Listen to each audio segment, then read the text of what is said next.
Welcome to Cthulhu Flashdance Reviews. I am Greg, and this is my review of Shadowrun Crossfire. Not to be mistaken with the old school Crossfire game that had the amazing commercials. This is a deck building game based in the Shadowrun universe. The game was designed by Gregory Mike Elliott, Rob Heinsoon, James Jim Lynn, Sean McCarthy, and Rob Watkins. If I butchered any of your names, and I'm sure I did, I do sincerely apologize. Shadowrun is a cooperative deck building game. You play a bunch of runners trying to complete a Shadowrun. It takes place in the world of Shadowrun where magic has returned to the world. It's in the future, but it has elves and orcs and trolls, like fantasy-based ethnicities that are ranging from like computer hackers to a face who is the talker slash charismatic character of the party, a street samurai who is like a samurai, tough warrior type person, and a mage who casts spells. And generally, you're trying to hack into mainframes, fight monsters, and basically you're in a cyberpunk futuristic world. If you've ever played the RPG, you'll be familiar with it. If you haven't, the manual comes with a nice little summary of what Shadowrun is and the world is like, as well as deck building games. It also comes with a booklet called Welcome to the Sixth World, where it's a short story that you can read that kind of gets you into the whole world of Shadowrun, and you can get a good idea of what all the terminology means. Otherwise, it's a deck building co-op game, so we'll get right to it. So this is what a typical setup for Shadowrun for 4 players looks like. Or you could play with less players, but you can also play with 2 players, playing all 4 runners, or just pick 1 runner with 2 roles. The roles are, as I mentioned before, are Street Samurai, Decker, Mega Roll, and Face Roll. I'm sorry, not Mega Roll, Mage Roll. Decker Roll is kind of like, you think of it as a computer hacker. They hack into the matrix, so to speak, and can disable security systems, get data just like a hacker would. Face Roll is literally the face of the party. They are the talkers, the charismatic, the politician type people who open doors and make negotiations in a way. The mage role, which just like in most fantasy games, they cast spells and can do magic. And finally, you have this is the Decker card. You have the street samurai, who is the warrior or tough guy or tank of the group. On the back of each role card, it does go through the turn sequence, so that's nice. Little reference sheet to have. On the front, it has which cards, basic cards, you put together for your starting deck. Once you've put your starting deck together, you would shuffle them and keep those in front of you. So each player would then shuffle their cards. I'm just doing a quick shuffle here. Next, you would pick a character. I already picked the different races here. We have a troll.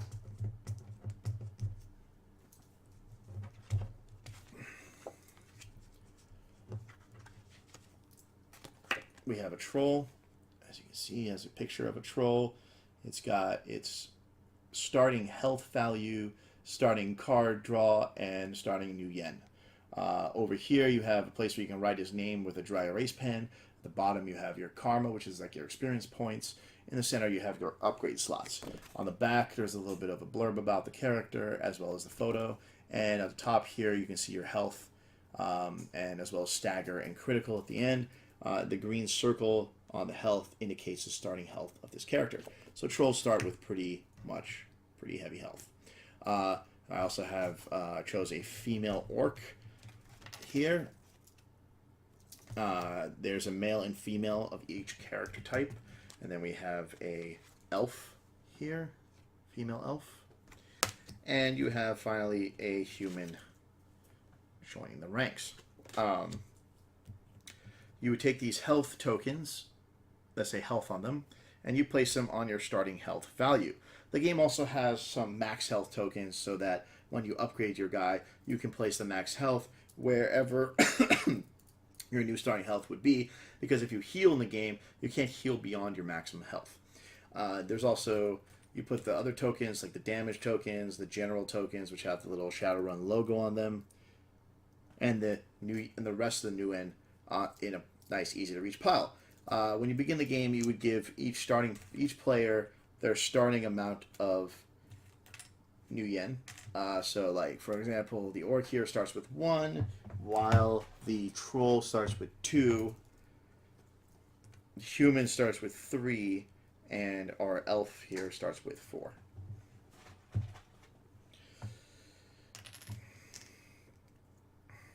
So this is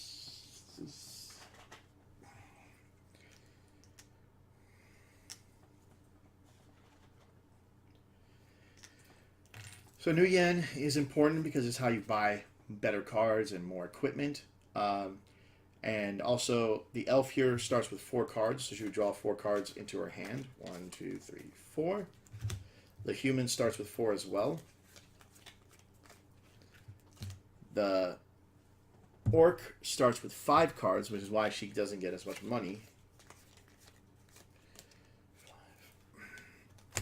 And the troll will start with 7 cards. So they start with, 7 health, but they start with 3 cards. And then you would also be at this, before this, once you've set up and everything, you also would choose a mission. So here, the one that I recommend you start with is the Crossfire mission, because the missions are very difficult, even the basic ones. On the mission sheets, it'll say the number of players on the first page, as well as the difficulty, which you can see at the top here of a mission card. So this one, for example, is 1 to 4 players, and it's advanced difficulty. What advanced difficulty suggests is you have at least 5 points per runner in upgrades recommended. You have on the different cards, they have the mission setup, if there's any special setup rules. There's mission goals, what your goal is for the mission. When do you encounter obstacles? What happens at the end of a scene? A scene is, depending on the mission, is basically when you've completed one step of the mission. The Crossfire, for example, has 3 scenes, and you complete a scene when you've destroyed all the obstacles that are laid out in front of you. When you're playing with fewer than 4 runners, there's some special rules, as well as karma, how much karma you gain when you complete a mission, and the karma penalties depending on how much, if you have, like, for example, with this one, if you have 11 or more karma when you start the run, then you actually get less karma at the end of the match to help balance it out and prevent players from playing too much easy missions and just kind of leveling up their characters quickly. So these cards are also kind of laminated, glossy finish. They look really nice. But basically, they have 2 pages. The first page is difficulty, normal difficulty, no upgrades needed. Players 2 to 4, with a little blurb like, getting in was easy, just like Mr. Johnson promised, but you have got heavy company on the way out. And then on the back also has the rest of the information you would need. So with this particular mission, Crossfire, which I'm doing the setup for here, you would draw a obstacle at the beginning of a scene, which is basically before anybody plays. The key to keep in mind here with this particular mission is as you draw these Crossfire events, which are the beginning of every round, and they get discarded, they start increasing the level of the mission. And the more Crossfire events that are in the discard pile, the harder the Crossfire events become, as well as more advanced cards get taken out. So, for example, at the very beginning, there's 0 in the discard pile, so you would just draw from the basic obstacle deck, which has 1 bullet hole in it, versus the advanced one, which has like a metal background with 2 bullet holes. So they're easy to separate and distinguish. And then you have the Crossfire events, which are kind of mostly bad, but there are some good ones in that deck as well. So the rules here for Crossfire say that when you're going to start a scene, you draw the number of obstacles equal to the chart below. So if you're playing with 4 players with 4 runners, you would do the scene 1 is the number of runners. So here you would draw 4 obstacles to put in front of runners. If you're playing with less than 4 players, then for example, It has a special rule that if there's 3 runners, you do not flip a crossfire card at the start of the first round. If there are only 2 runners, do not flip a crossfire card at the start of the first or second round to help kind of make it a little bit easier. When playing with 2 players, they recommend using 2 runners and having each runner have 2 rolls, like the Street Samurai and the Decker roll. I played it with 2 players using all 4 runners just to give a little more diversity and get a feel for the game. It definitely has a different feeling than if you just did the 2 rolls, because this game is a co-op game, so it is very difficult like most co-op games. So the next thing we would do to set up is also we would draw 6 cards from the Black Market deck. The Black Market deck, just like most deck builders, are cards that you can buy later in the rounds, and they range from things like spells, weapons, skills, hacking, and basic cards of like which you start your deck with that are really cheap. On these cards, they have a picture of the card, the name up here. It has the cost in New Yen in the upper left corner. You can see that 2 is. This has a damage icon here, if it has any. This one has a blue icon, which means it does mage or spell damage. And then at the bottom, they might have an assist rule, which you can play out of your turn to help another player. And above the assist, you can see the white text there has the particular description of what that card does. This card, for example, is Clairvoyance. When you play it to do damage, you draw 1 card, then you discard 1 card. If you play it as an assist instead, then the current runner draws 1 card and discards 1 card, and it does 1 blue damage. There's a katana sword here that doesn't have an assist, as you can see. It's a little bit expensive with a 4, but it has 2 black damage. And at the bottom, it says that if you play another weapon card, it gets +1 damage. So these stack. So katanas are pretty freaking cool, especially if you have like katanas with shotguns and you have 3 or 4 katanas played and you have 3 or 4 shotguns. I mean, you're doing a ton of damage, basically. The whip here is pretty cool. As you can see, it does 1 black damage. It costs 2, but basically allows you to grab an obstacle that's in front of another runner and put it in front of yourself, and that particular obstacle doesn't get to do its attack during the obstacle attack phase. Here we have a icon grab. Icon grabs are really, really cool. They're 2 points. As you see in the damage column on the other side here, it's got an asterisk underneath the green damage. And what that asterisk means, if you read the bottom of the card, is that if you play another hacking card at any time during the turn, then you add an additional black, blue, or red damage. I got Jacked In, which does 1 green damage and 1 colorless damage. And also you can discard a card from your hand to remove this from the discard pile and put it back into your hand.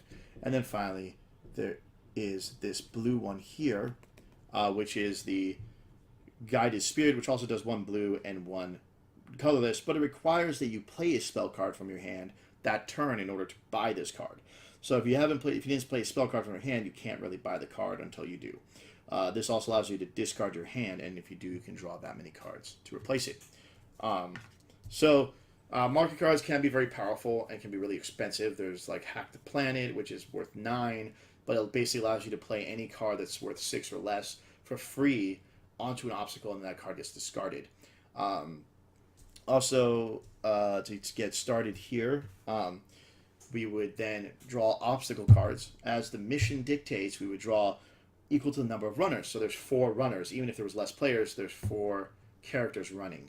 So you would draw the first obstacle card from the basic obstacle set, which is the 1 bullet one, because we don't have any event cards in the discard pile. You can see that this one is green at the bottom, which means that this first card goes to the Decker roll player. So this would go in front of that guy. Then you go clockwise around the table for the rest of the obstacles. So I'll draw 4 obstacles total, 1 for each, basically 1 in front of each player. Then the player who is the first player, which is you can randomly determine, you can say, let's do it with the person who has the most health, for example, or you can, however you see fit. That player at that point then draws the crossover event card and reads it out loud. Crossover events, there's 2 types. There are crossover events that have a bomb icon, and there's crossover events that have a infinity icon, and which are the two main types. There's some that don't have either. But those are usually ones that move obstacles around, or they potentially cause you to draw other obstacle cards. The important thing to note about the infinity symbol is that it's an ongoing effect that you can see here, while a bomb symbol like this one means it only applies when the card gets discarded. And the way cards get discarded is, let's say I draw a crossover event and I am the elf player, then I am technically the starting player. When it comes back around to me, if there's still obstacles on the table, that card gets discarded, and then the level of the crossover level goes up, which then can become really dangerous. So as you can see from this card, I'll show you real quick. There is a red target that's a little hard to see because it's a little blurry in the focus here, but it has a number in it. In this case, it has a 4+. The 4+ means that basically, if you have 4 more cards discarded in the crossover event, then that would take effect. If you have less than 4 cards or none, it doesn't take effect. So this one, for example, says that the attack strength of each green obstacle and red obstacle is increased by 1. It's an infinity symbol, so it stays, as long as that card's in play, it stays active. In addition, if it was a 4+, each green obstacle and red obstacle heal all levels, which is pretty bad. So that's something that would go into play. You'd read out loud the players, you put in clear view. Now we're pretty much ready to begin the game. Since the elf player is technically the first player, she would look at the cards that she drew. She drew 4 cards, so she has 3 cards in a draw pile. The 3 cards that she drew are a quick shot, which is a black damage card, a mark, a street smart, and mana. And I'll show you these cards real quick so you can get an idea of what they look like. These are the basic cards. They basically do 1 damage of their respective colors. So the obstacle in front of her is pretty tough. It pays a lot of money, and it also has a lot of levels of damage. Each icon on this chart here represents a level. You have to start at the far left, which is this first icon, and you have to do that much damage to it before you can move on to the next one, so on and so forth. You don't have to destroy them all in one turn, but they do heal. Then you might need to. So there's some crossfire cards that say, like, an obstacle that does damage heals for that much damage. So if it has 2, it would heal 2 levels. So it can get pretty crazy pretty quick. Meanwhile, in front of the decker here, we have a little bit easier, so it's worth a little less new yen. But we have this guy who has only 3 levels of damage. And on the bottom here has some special text. So the special text on these cards are anything from flipped to defeated to just basically like out of ammo, which means that you can't buy anything that round or whatnot. So the chip decker has a flipped, which means that as soon as it gets flipped from the obstacle deck, that goes into play. It says you can cycle 1 non-hacking card in the black market. So, for example, if I wanted to do that, I could discard the jacked in card and draw a new one randomly. That was what it was called, was considered cycling. The Orc Bounty Hunter has a flip 2+. Since we have nothing in the discard yet, it doesn't apply, but if it did apply, it says each non-orc runner facing a black obstacle discards 2 cards. So in this case, the orc here would be fine because they're an orc player, while the elf would then have to discard 2 cards from her hand. And then finally, we have a bone-laced agent who has a flip of cycle all spell cards and weapon cards in the black market. So that sucks because now you got to take all the cards that say spell on the side here, it's a little hard to see in the video, and weapon cards out of the black market, because this one does not say can, it says cycle all. So in this case, you would take these cards,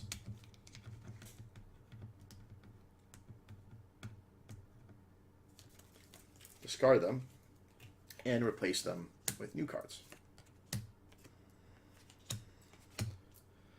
So pretty simple, pretty straightforward. Now the game begins. So the elf card player here, since she has in her hand 4 cards and have basically 1 of each color, I would look on the board. So first I can attack the orc in front of me to do 3 colorless damage, which basically means that you can do colorless or any color.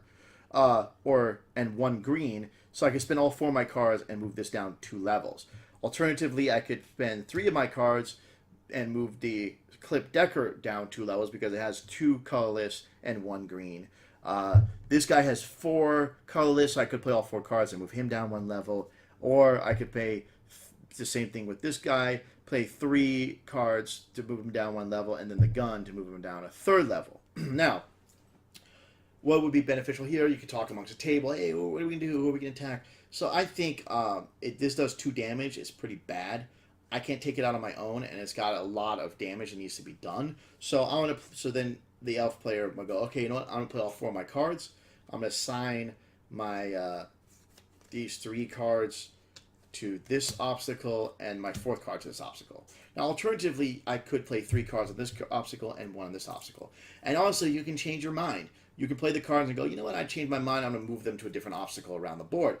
Why that becomes valuable is cards like this one, which is a spell card where you reveal the top card of your deck, and the cost becomes the extra damage. So you might go after this guy, which is 4 with that card, and draw 1 and be like, shoot, now it's only worth 2. So it's worthless against this guy, but it does a lot to this guy, so you might change the target. Now, once you've assigned your cards, you would then take a damage marker, which looks like this, and you would place it on the levels that you did damage to. So here, she did 4 damage total to this guy, 3 colorless and 1 green, so the damage marker then gets placed like that on the card. So I'll show you a little bit closer. It's pretty straightforward, but yeah, you do that, and then you would just cover this icon. So that would be in front of you, or like if it was on this guy, it would look like that. So that would cover this guy right here. Then I can now draw and do a buy phase. Oh, sorry. Before that, you do have to take damage. So since I have not destroyed the obstacle in front of her, she takes 2 damage. So 1, 2. Now she's down to 2 health. At this point, I have no cards in my hand. If you have 3 or less cards, you draw 2 cards from your draw deck. And then basically I can buy cards. So she has 4 new yen. So I could buy the whip if I wanted to. I could buy any card really out here. I could buy more than 1 card if I have enough money. Like I buy the whip and the icon grab. Whatever I feel like I want to buy. So she is a street samurai. So she has a lot of... she starts with 4 black cards, 1 red card, 1 blue card, and 1 green card. All the rolls start with 4 of their color and then 1 of each of the other colors. So in this case, it'd probably be beneficial to grab the icon grab because she doesn't have a lot of green, and this one also adds an extra card if it does green, or I could have waited for the decker to get it because she has a lot more green cards. Then I reveal a new card automatically, and I'll take the whip as well because she's kind of the tank. So I'll place that out there. Now, unlike other deck builder games, the cards that you buy from the market go directly to your hand, not to your discard pile. So then she would put that there. Her turn is now done, and it moves on to the next player. The next player then has basically does rinse and repeat. So they would take a look at their cards, see what they want to play. They got 4 marks, so she might want to continue damaging this person, but she doesn't have any black cards, so she doesn't think that she can really contribute enough. She can go after that guy. Once again, no black, because this requires a 3 and a black gun. Go after her with 4, but she can do a lot of damage to the person in front of her. So she's going to go ahead and play all 3 cards from her hand, not the 4th, onto this decker here, and do 2 colorless and 1 green damage. So then that would go like that. Since the card is not dead, it would then give her 1 damage in return. So she would then take 1 damage and draw cards to her hand. She has less than 3 cards, only 1 card left, so she draws 2 cards. As is to her hand, she got a mana and a quick shot, and goes into the buy phase. She has 3 new yen, so she could... oh, wait, this woman already bought, so this should actually not be here. Just cheated. So she would spend 3 new yen to buy Jacked In, because she has a lot of green cards, and Jacked In allows you to return to your hand for discarding a card, so that goes to her hand directly. she then is done with her turn. Now we go on to the blue player's turn, and then the other player's turn, so on and so forth, until you've defeated all the obstacles.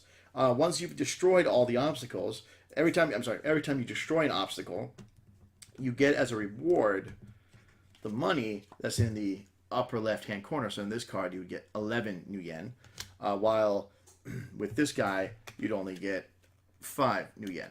And the way you hand out money is, let's say we defeated the orc, you would start with the player that defeated it. So if it ended up being the elf player that defeated that card, you would then distribute 11 gold by putting 1 and then going around the table in a circle until you ran out of gold. So 1, 2, 3, 4, 5, 6, 7, 8, 9, 10, and finally end with 11. So some people get more gold, some people get less gold, depending on who defeated that particular obstacle.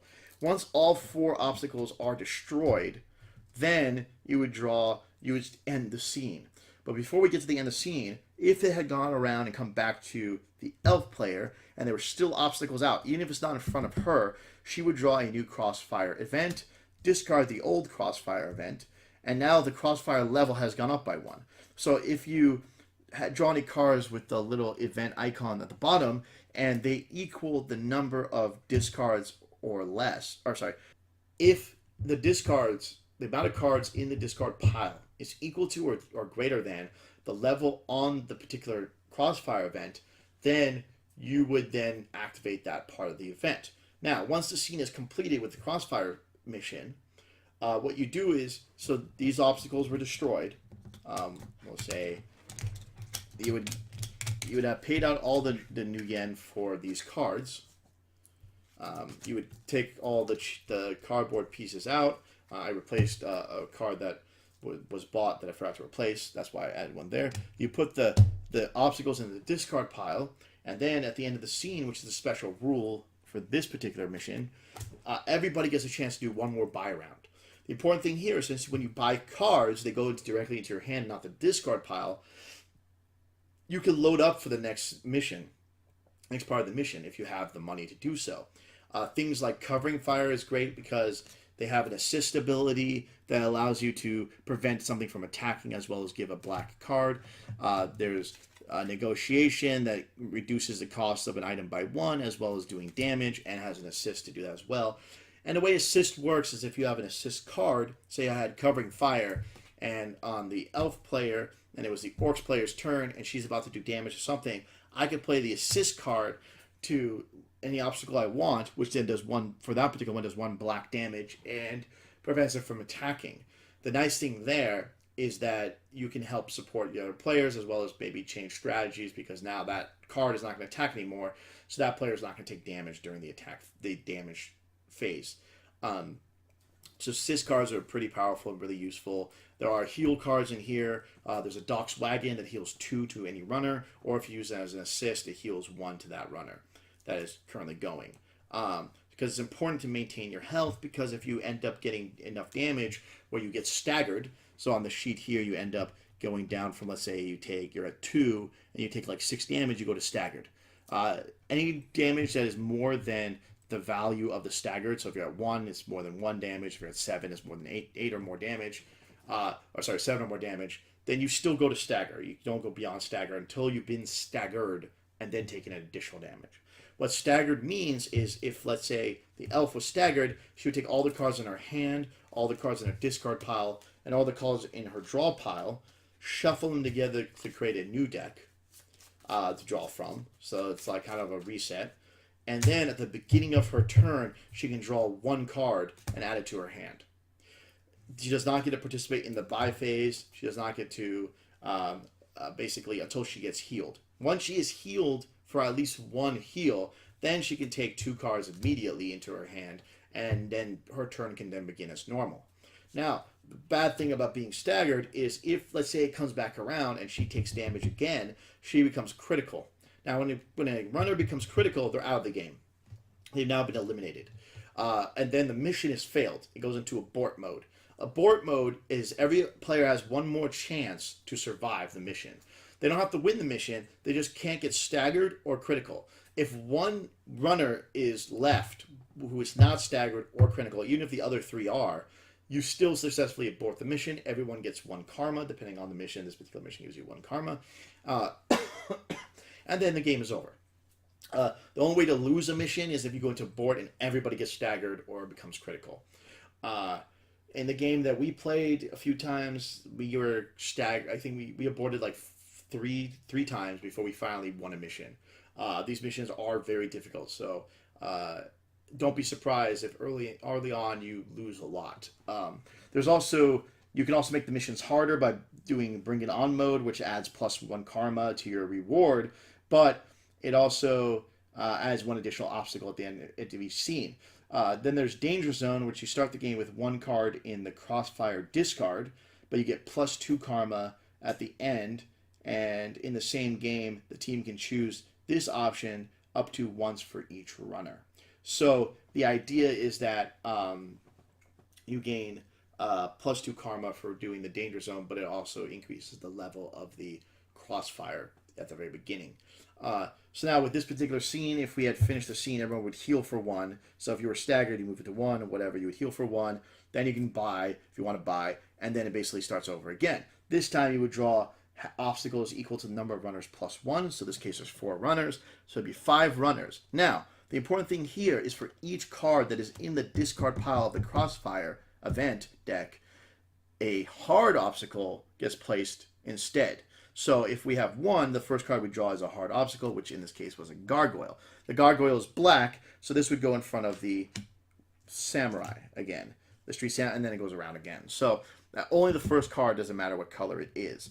Now the gargoyle has a defeat special text. What that means is when you defeat this gargoyle, you would then choose a runner. That runner takes 1 damage. So gargoyles are tough. And it's an advanced obstacle, so it gets really hard. So then you go around the table, you put 1, 2, 3, 4, and then the 5th one comes back to this elf because she was the one that the first obstacle went to. And then basically the first player who gets the crossover event is always going to be the elf player who chooses it, but it could be on the human's turn, for example. They might have ended the last scene, which means that the orc will go next. So now what happens is when it comes back to the orc's turn, you would draw a new Crossfire event instead of drawing it on the elf's turn. But the elf would technically still draw it and read it out loud. So once you defeat all the obstacles in a scene and you end the scene, the Crossfire event card that is out, that hasn't been discarded yet, goes to the bottom of the Crossfire deck and does not actually add to the discards. So that's a really good way to help make sure that the Crossfire events aren't getting too crazy. If it has a time bomb on it as well, then that would also be an alternative, is that if you defeat all the obstacles, when you see a time bomb card, it gets put at the bottom of the deck instead of this card, so therefore it doesn't go off, it doesn't trigger. So that's pretty much the game in a nutshell. You keep going until you've completed all the scenes of that mission, and then once you've won, you then gain karma. In this particular, the Crossfire mission, you gain 5 karma if you you get 3 karma for each runner if you successfully beat the mission. You get 1 karma if you abort the mission successfully, and you get 0 karma if you fail.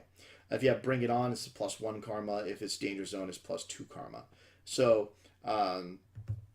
there's ways to get more experience points. As you gain experience points, you'll add stickers to your character sheet, like this one, that costs, for this one, for example, costs 5 karma. So if this character has 5 karma, and you would keep track of the karma at the bottom, then they would be able to get that sticker, and they would then now have a new ability. The game comes with a stack of stickers that you can use. The stickers range in karma points from 5 to 30, 50, I think 50 is actually the highest. Yeah, 50 is the highest. So sticker sheets look like this. Once you do it, you peel off a sticker and you place it on the player sheet.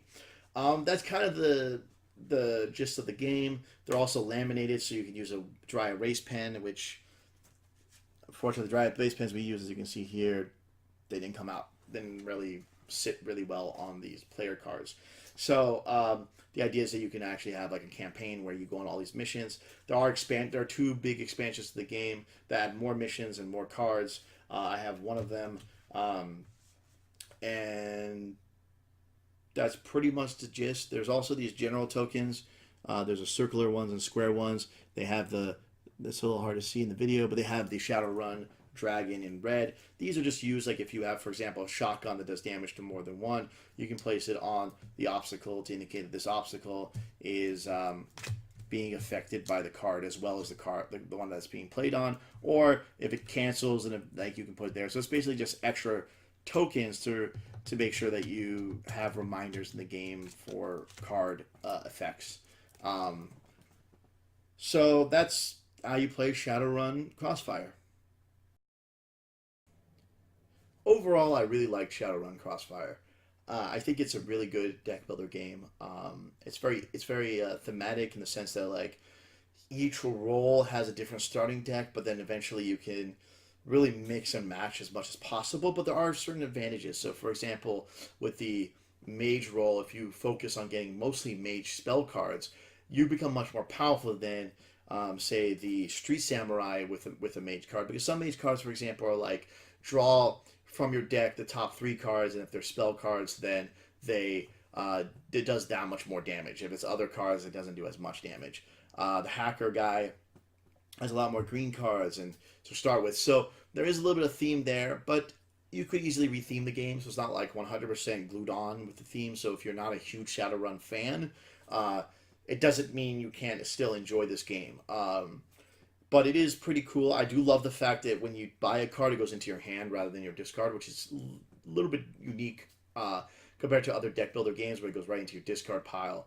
One thing it doesn't have the ability to do that you can do in some other deck builder games is like discard cards from your hand. I'm sorry, from your decks to make it so that your deck is a little bit less full. Also, one thing that it does that I haven't seen in other deck builder games as much is it has a lot of the basic cards still in the marketplace, which is a little bit frustrating because you're like, damn, I don't want to buy a level 1 spell because it's not going to do nearly as much damage as like one of these more advanced cards. But the advantage there is that let's say you are a street samurai, you don't have a whole lot of blue, green, or red cards. You might buy some basic ones just so you can help take down some obstacles by having those colors in your hand. Because the worst thing that happens is that you get a handful of cards and you're looking at a street samurai. As a street samurai, you're looking at an obstacle that has like one blue to start off. You're like, I really want to start this off, but I don't have any blues in my hands. I have one in my entire deck. My deck has now 20 cards. So there is some strategy there to mix and match, but generally, if you focus on your particular role, those cards become a little bit more powerful because you have more of them. The crossover events are pretty beefy, and they're pretty scary because a lot of them, they really make the game hard, and the game's already hard to begin with. And the levels that you get to, like 7+ and whatnot, as you get more discards, the longer the mission goes, the scarier and scarier it becomes. I like these damage tokens. They're kind of arrows, but what I don't like about them is that they're so big, and yet the obstacle level like room is not that big. So like it's easy to kind of put it over like that, and then it's a little bit like, wait, where exactly is it? After you shake the table or like you move a card, the token can get misplaced, and then you have to remember where you were on the card. So it's a minor gripe. It'd be nice to have a track that you could put it on, or like maybe bigger cards for the obstacles, so you can actually place it on the spot rather than sliding it as like a upside down triangle. The player cards are good. The lamination is fine, but like I said, with the dry erase pen, you have to buy one. It doesn't come with one, and when you write on it, something like this one, it doesn't come in very clearly. I'd rather they just had it, like, forget the name, but like for Karma, you just had tokens or something, or you had a player sheet where you could actually use a pencil to write down, or they should have came with dry erase markers that you could use. The stickers are kind of cool that you can permanently upgrade your stats, but it's also kind of sucks because once you put a sticker on, it's on the card forever, effectively. When you can replace a sticker, and then you get a new stat. Oh, one thing I did forget to mention in the gameplay was that after you upgrade the next slot costs 10 more to upgrade it. So if you want to put a 5 here, it would cost you 15. So the upgrades get more expensive as you go down. But you can replace upgrades if you don't like this one. You grab another sticker and plop it on top. It does make it kind of unreusable, so I hope they sell sticker sheets separately. I don't know if they do. Um, the fact that the different species, the only downside to those is that they don't really make a difference. The only big difference is their starting health, the starting cards, and the starting stats. Otherwise, they don't have any special abilities. They don't have any real impact on the rolls. Like, it's not like if you chose an elf and a street samurai, it gets a special perk versus an orc and a street samurai. So, I would have liked to see a little bit more of like a special, like abilities and whatnot. But these are all minor gripes. The artwork on the cards are really good.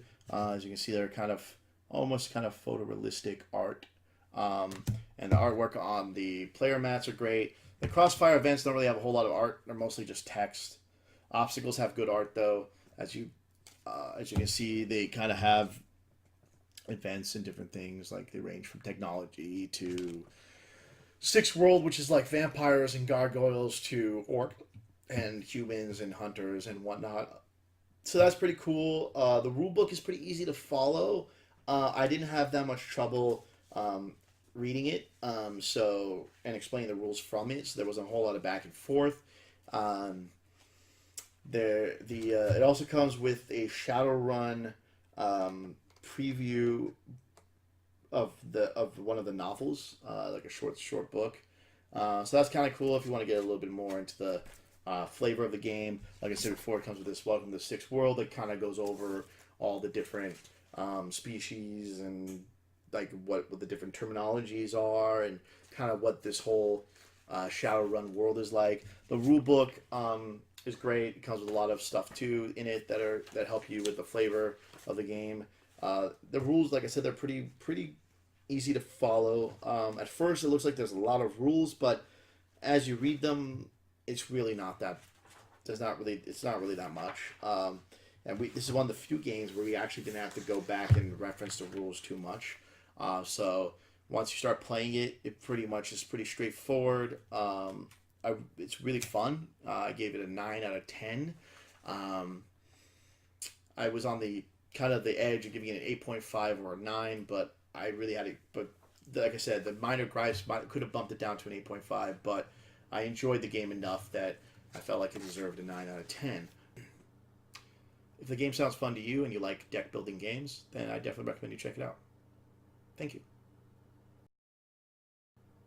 Okay, welcome to Does This Belong on Your Shelf or Should This Be on Your Shelf? Basically, with this game, if you have other deck builder games, I would say unless you're really a diehard Shadowrun fan or you don't have any co-op deck builders that you want, then it probably doesn't add a whole lot more to the deck building environment to really go out and immediately grab a copy. If you're a fan of Shadowrun or you really want to try a fun, hard co-op deck builder, then that is also somewhat unique in some of the mechanics, then yeah, I would say there's room on your shelf for this. But like I said, it didn't blow me away like some other deck builder games. While it was very, very fun and very, very good, there are some other games like Nightfall and that basically the moment I played it, I was in love with it. I was like, this is great. I love this game. I got to get everything about this game. Shadowrun, I definitely want to get the other expansions that are out for it. There's other characters. There's more missions and more cards and more roles that you can take because it is a very good game.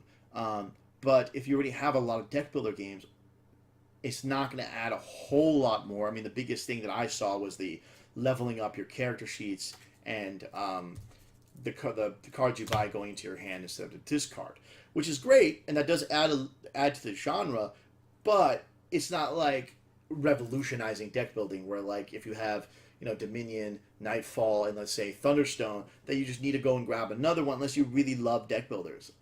There's a lot of deck building games out there. If thematically, if you're not a fan of Shadowrun or you're not a fan of fantasy, cyberpunk kind of adventures, then even though it's a great game, it's not necessarily going to ring for you. So I would actually say that in that case, you would want to probably go with a different game because a lot of these deck building games, the artwork and the theme and stuff, you have to really get into it. And like I said, it's really hard.